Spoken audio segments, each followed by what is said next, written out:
For Louisiana versus all y'all, Jarrett Roser here today with Port Allen coach Dimario Jackson, whose Pelicans just won second straight state championship since he took over, and a fourth straight state championship overall.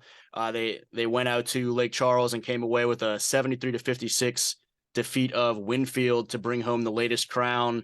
And coach, how does a season like this happen? How do you keep these guys, high school age athletes, hungry to keep going after perfection when they have had a taste of it in years past? Guys like EJ McQuillan had been a part of three straight state championships, but you could tell their drive every time I saw y'all was still high level. What's that like as a coach to kind of work them through this and keep being the best they can be?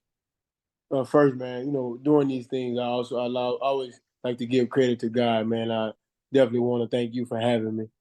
Oh man, and I also want to give credit to the players and to the coaching staff, man, as a whole, because you hear a lot of elder people say it takes a village, and you know just we have winners, man. We have winners in our school, our administration, our coaching staff and our players. They're used to winning. So some people thinks it's hard. I think it actually makes things a little bit easier when you have guys that hate losing more than they like winning. When you have a senior class that's looking at it from a grand scheme of things, man, we're not going to be the class that don't win. So when you have guys that's looking at it that way, it makes the off season work, the preseason work, the weights, the skill development, the conditioning, all those things that most high school players don't want to do. It makes those things a little bit easier. Now, it's so much that go into a season as far as, staying healthy and, players buying into their roles and not just buying into their roles, uh, mastering their roles. It's so much that go into it, man. And it's just, we're in a great spot, man, to be able to have won, for this program to have won four in a row. It's a testament to everyone that's played a part in it, man. And it goes back to, Coach Jones and his era, and everybody that played a part in those two, and that they won, and the two that we've won since I've been there. It's just, shout out to the players, man. I give a lot of credit to the players and, and to everyone that's helped us. I guess sticking with some of that big picture, and then we'll come back to some of the specifics of this most recent run. You're obviously very familiar with basketball in that area. When I first saw you, you were a player for Bruley in some intense matchups between Bruley and Port Allen. You were under Coach Boudreaux going against Coach Ricard's teams. You come back and take the reins from Coach Jones, who went back to his alma mater in Catholic High a couple of years ago, and they've won two state championships at that point. What were some of those early conversations with your guys or with the community like, or what were some of the early focuses or early months of y'all getting a chance to know each other and put kind of your leadership into effect and make sure that everybody was on the same page to keep doing what y'all were trying to do? I think pressure is privilege. I've said this on the interview before. I don't want a job that don't have expectations. I don't want a job that don't have a little pressure, because I say that because, those jobs are jobs that where there's a lot of comfortability and there's probably a lot of mediocrity. Well, coming into Port Allen, where, as you said, with Coach Jones, they had won two state championships in a row, with a lot of those guys from the previous team coming back. It's, you're expected to win, and not just win games, but win championships. So, it was one of those things, coming in as a guy that had never been a head coach. It was like, man, you don't, you have expectations, but you really don't know what to expect. You don't know how things are going to happen, what's going to happen. Like my first year at 21, 22, Jalen Knox, who was arguably our best player, he tears ACL. In the middle parts, going towards the later parts of the season. So now it's like, whoa, we really just hit some adversity. But again, man, it's just a testament to the way that we work, to the players, the time that we put in, the skill development that we're doing, the weights that we're lifting, the preseason conditioning, all the adverse situations we try and put the players in, man. They take it, they do it, and they love it. What were the biggest differences, I guess, from your first year to this year? What kind of stood out about this year's team that I guess we're talking about most recently now, whether it be different identities or different challenges or whatnot, maybe not having that Jalen injury of a year earlier is one of the biggest differences as you look back at the two teams stands out. But what are you going to remember most about this 22-23 team and what it took to navigate and get back? Well, coming in, my job, as you said, they had already won 2 state championships. So I came in with a mindset of, how do I put my input in, but also how do we keep some of the things they've done recently, because obviously it works. So, I mean, one of my biggest things was coming in and, trying not to overcoach or try to over implement myself, you know. And I think last year, my first year, our personnel was a little different from our personnel this season. Last season we was long, we was athletic. We had some guys that could play inside out, but this year we had arguably 4 point guards out there around Aries. Who Aries is not a big, but he's got forward. So this year I think we played a lot faster. I thought my first year we played fast, but I think this year we played a lot faster. And that's just because our personnel, man, and guys really, really mastering their role. I think the first year, we was all still trying to get comfortable with one another. Some new things, some new difference, some things done a little bit differently. But this year those guys were, comfortable and understanding that, well, what's expected and how we want it done. So I think this year was just this was a year that I think we all gonna remember. Finishing 29-4. I think that's maybe arguably one of the best records in the state this season. And then actually finishing on top with the way we finished on top, man. I think that semifinal games that against Patterson, that has to be one of the greatest high school games ever. You know, going in 3 overtimes, we trailed pretty much the entire game. But and that our guys never was phased. I mean, I'll take the blame because I didn't think that those two bigs would give us as much trouble as they did, but they did. So I'll take some blame for that. But it's a testament again to the players and to our coaching staff for being able to make the proper adjustments on the fly and get it done. Man, if you look at our schedule prepared us, man. You look at a good bit of those teams that was playing in at least the semis, we played them. I think I did the math. I think we played at least 10. I think we played at least 10 teams that made the semis. And I think against those 10 teams, I think our record was like 7-3. I know we lost to Catholic, who won it. We lost to Scotlandville, who lost to Catholic, and then we lost to Madison Prep, who we lost to them in the district championship. And that's 3 teams. That's 3 upper-notch teams right there. That's 3 teams that'll be back next year. So our schedule, man, just prepares us for when we get there. It's not much you can throw at us that we've not gonna already seen. Personnel, game plan, scheme. We've seen it all. You guys win that triple overtime game you referenced in the semifinals against Patterson, and then have less than 48 hours or so. I mean, less than 72 hours, just a couple days to get the guys ready to shake back from that and face a team in Winfield that y'all had a heck of a quarterfinal matchup with a year ago. What do those couple days look like to kind of, okay, we're on a high of the excitement of winning this crazy triple overtime game. We're probably a little bit worn out. Now let's get ready to go play what is going to be another high level opponent here very quickly. Honestly, man, and I say this with the right heart. I knew when we won that, we was able to pull off that Patterson game. I knew no matter who we played, in a championship, they would be in trouble. Like when coaches, the coaching staff, the other coaches and we walked through that tunnel, we all looked at each other like we're gonna win on Saturday. It was just all about getting those guys off their feet, getting some rest. At that point in the season, I say this with a grain of salt, you are who you are. You're at that point to where, if you're a team that you have a turnover issue, those 2 days, you're not about to correct that issue. You are who you are at that point, and we have a solid foundation.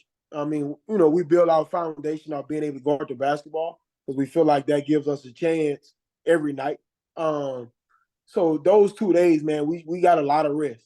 Got those guys hydrated. We went to Sam Houston and we went to LaGrange and we got some free throws in, talk game plan. But, at that point, those guys locked in, man, they winners. It kind of goes back to what I said earlier on. We're not going to be that team that don't win it. And the seniors that's up now, they have that same mindset, man. We're not trying to be that senior group that, that don't win it. So I think that winner's mentality just took over. Talking about a couple of these guys, I mentioned EJ McQuillan early on. He's a guy that got a little bit of playing time as a freshman when Coach DJ was still there, and then he's just continued to progress to an All-State honorable mention guy as a sophomore, and now a couple of years where he's an All-State first team type guy, a guy that has been through so many big games through the years. From your familiarity with him as breaking in even before you were back over on the West Side when you were an assistant at Zachary, being familiar with him as a young player to then becoming his head coach and watching him these last couple of years, what can you say about him and his continued development and the player that he finishes his high school career with y'all as and looks for a college home as? Oh man, his development is one to attest. Because his role changed every year, and how just speaking from a high school realm. And to see from him becoming, he was once labeled as just a guy that can shoot. And to see where he is now, where he's doing it on all levels, from offense to defense,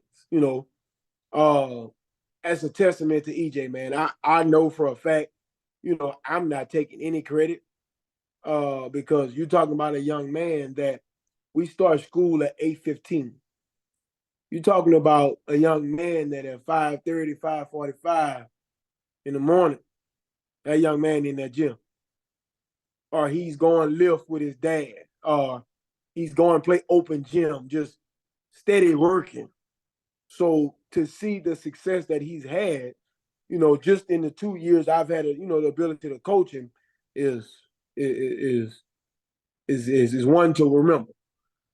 You're talking about you leave that young man open, everybody in the gym, they throwing up threes, because that and that's not cocky, that's not arrogant, that's just everybody knows what kind of work that young man has put in.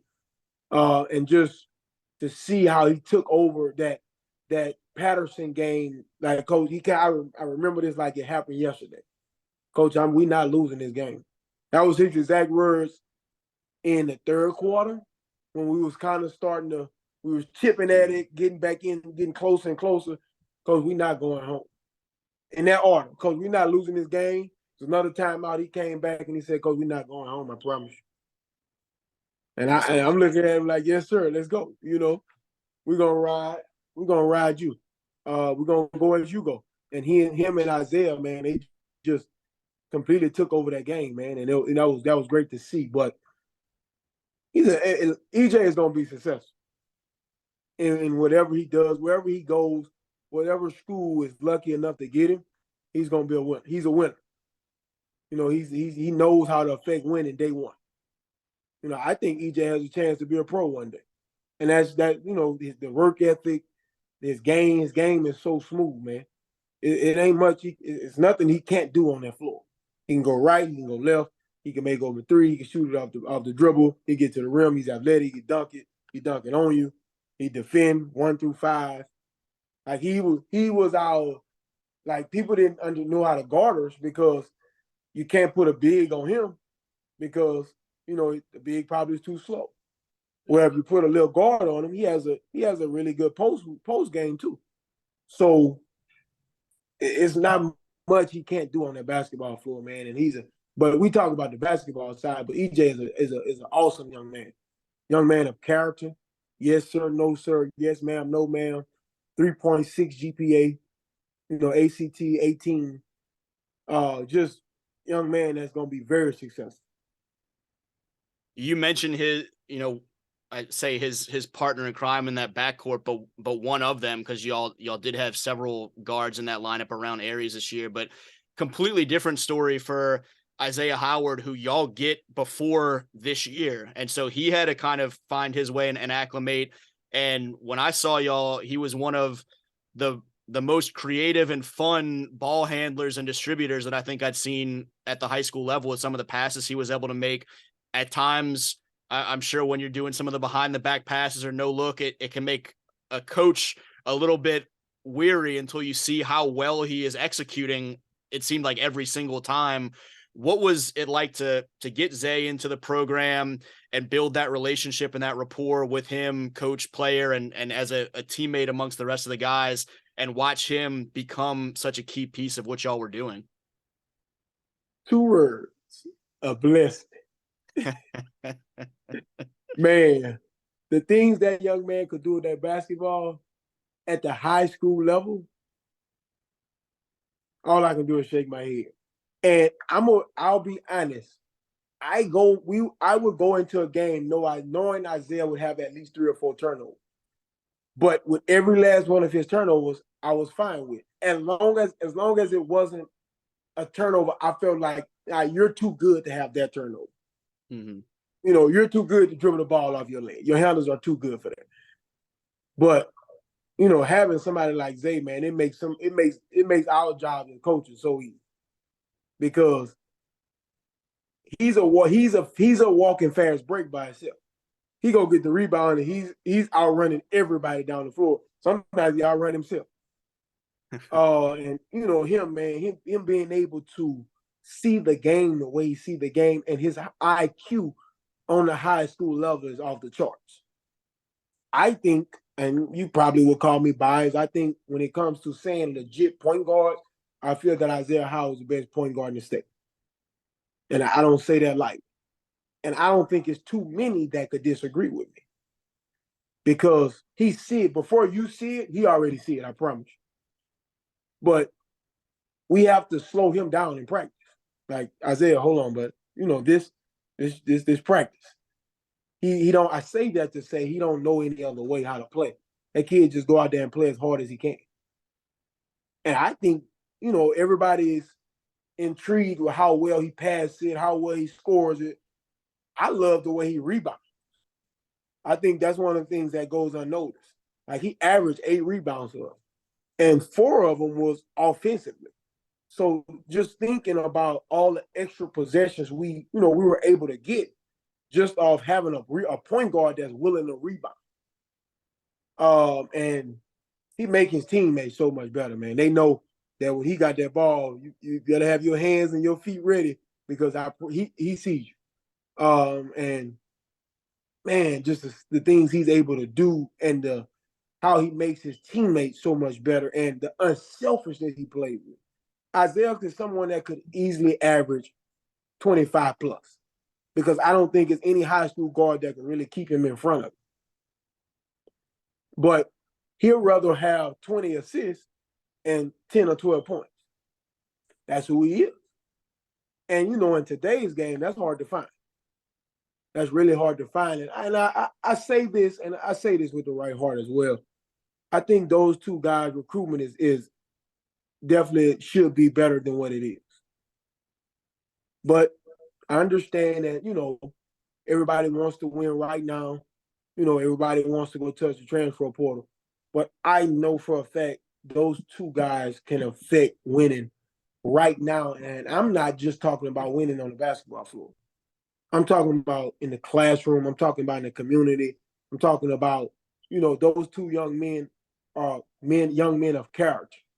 There are two young men that you want representing your community, your community college, your university, because they do it the right way. They don't come with any baggage. They're character, high character. They're guys that's gonna go to class. They're not guys that just gonna go to class. They're gonna get it done, and they're winners. EJ has won 4 state championships in a row. He's never lost a playoff game, and he's contributed to every last one of those state championships in some form or fashion. Isaiah, he comes to Port Allen and go 2 for 2. He wins he helps us win last year, and now we won it this year. Winners. Oh man. And I definitely don't want to just talk about those two, man. I definitely want to give a lot of credit to Aries Lewis, who's returning for us this year, who's our anchor. We're able to pressure the ball defensively a lot, as you've seen us do, because we have someone back there like him who he may take a charge, or he may just get up and, send your shot the other way. Mm-hmm. And the way he runs the floor and the way he finishes around the rim and the way he's able to hit that 15-footer, he helps us out a lot. And then, with Frank Samuel, who's our 3-and-D guy, at any point he could run all 3 or 4 of them in a row. And with him going, then you have Jazea, who had a tremendous state championship game, who's coming back for us this year. Those 5 dudes, man, they call themselves the 5. And we came into this year knowing, one of the things that was going to be a lack at was our depth. And those five guys, man, they took preseason very serious. Those 5 guys from Tip was ready to play 32 minutes. And for a good bit of the season, they all averaged 30-plus minutes. So now you move forward, and what does this offseason look like, knowing that you have some of those big shoes heading off to the college level, some big shoes to replace? You mentioned a couple of guys that will come back and have been a big part of this and know what it takes to get it done. How do you work with just those next steps, keeping those guys hungry, or letting them take on that much bigger of a leadership role, and having the next group ready to step into those bigger roles as well? Work, man. Work. We're not gonna do anything we haven't done already. We've already started actually. We're lifting, we're conditioning and skill development. It's just being consistent with the work. Understanding what the end goal is. We have guys that we have a next man up mentality. And I think, I think our first year with losing Jalen Knox, I think that showed that. The expectation now is not going to change. We may have to change some stuff we're doing as far as offensively as a team, defensively as a team. But as far as the work, that's not going anywhere. We may work a little harder. But we have guys that's ready to step up, man. Jazea and Aries are ready to step into that leadership role. That role of now you are the EJ, you are the Isaiah. Where people, when it get tight, y'all are the two that everyone is looking at, to make something happen. But we have some young guys we have some guys, some juniors that's about to be seniors, that's ready to step up. Like Corey Ferguson, who plays some very important minutes for us in the state semis and the state championship game. Mason Boston, who's just as tall as Aries and a little bit thicker. He's ready to step into that role and be a guy. Marquise. Okay. Marquise. We have Warren Bessie, who was injured for us late in the year, but he would have been out there. We have some young guards, Shamar Morgan, Cade Gentry. We're not going anywhere. When you're figuring out, you mentioned it may look a little different in some of the things that y'all are doing from a scheme type dynamic. You have a team this past year that could go that much faster. You may be a little bit more post oriented with some bigger guys this year. When do you kind of determine how you're going to play? Do you go into this offseason from jump knowing, okay, here's our personnel that we know we have, and let's start preparing for that now in the weight room? Or are you figuring some of that stuff out in summer league? When do y'all realize, okay, here's what we have and here's how we're going to do things a little bit differently to fit the personnel and identity of this team? So what I like to do is, man, I kind of like to do a little bit of both. I think you hit it perfectly with both things you just said. But as far as our style of play, I don't have a system offensive because in the high school realm, man, you know, your personnel change every year, especially with us being a public school to where, you know, we can't go out and get just anybody. We have to take the guys that, you know, that lives in our area and, you know, things of that nature. So I try to use the postseason work, what I call our preseason 2, which is our preseason going into summer league. I try to use that, and then, you know, I would also knowing, you know, kind of who's going to be playing next year, or not knowing, but having an idea who will probably be in that rotation, and, you know, where we need to get them as far as offensively. Now, what we do on defense, that ain't changing. We're gonna get up pressure. That ain't changing. We're gonna pressure. Now offensively, I like to go into summer league knowing kind of what we're gonna be doing next season. I don't like to just go try something in summer league and then come back, you know, for the next season and we ain't doing anything close to that.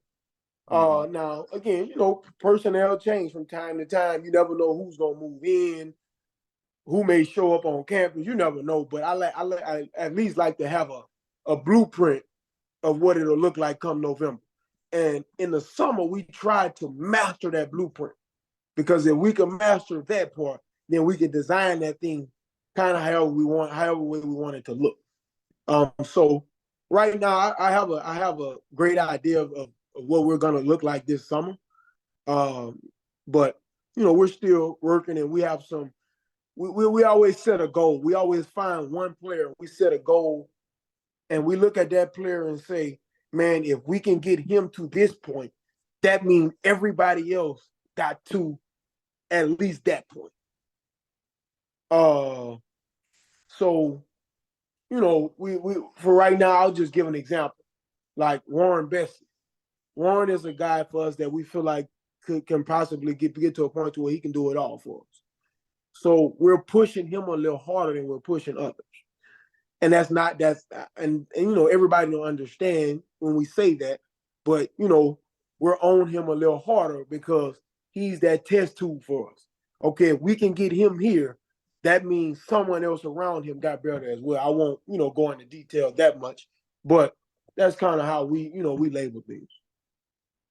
There you go. That was more of a big picture, abstract, philosophical question than I necessarily went in expecting to ask. But as we talked about some of it, I was curious, and I don't want to eat up your entire spring break day, but I definitely appreciate you taking some time and chatting about what it took to get to number 4. And as you mentioned, expectations remaining high going into your 3rd season over there at the helm. Appreciate you so much, man.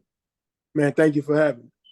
You got it. Again, he's Coach Dimario Jackson over at Port Allen. Pelicans just winning their 4th straight state championship with some great contributions from all over the not only the coaching staff and the roster, but that community coming out and showing love, the administration and everybody over there on the west side.